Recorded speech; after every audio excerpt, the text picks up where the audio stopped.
औरंगजेब जैसे क्रूर और बर्बर शासन के समय में भारत के मंदिर जो तोड़े गए थे,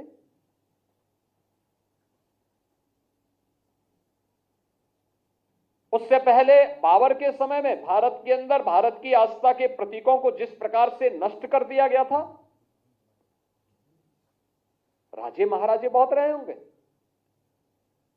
लेकिन इन मंदिरों का पुनरुद्धार होना चाहिए, भारत की आस्था का सम्मान होना चाहिए। वे मेरे शासन के हिस्से हो या ना हो,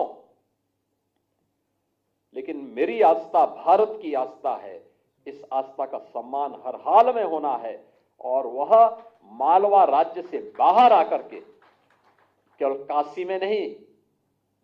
केवल गया में नहीं, केवल जगन्नाथपुरी में नहीं, केवल पशुपतिनाथ और केदारनाथ में नहीं,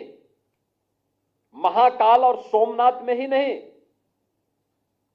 सुदूर दक्षिण में रामेश्वरम में समुद्र के तट पर जाकर के भी यह अभियान थमा नहीं। यह अभियान थमा नहीं, ये निरंतर जारी रहा। याद करिए, विदेशी हुकूमत कहीं हैदराबाद का निजाम है,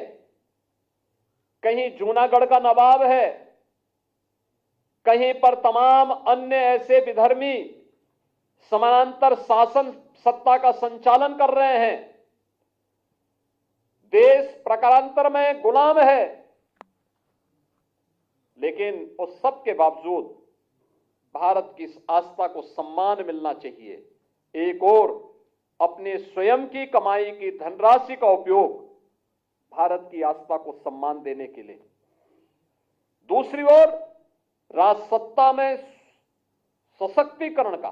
सम्मान का, सुरक्षा का और स्वावलंबन का क्या आदर्श प्रस्तुत हो सकता है,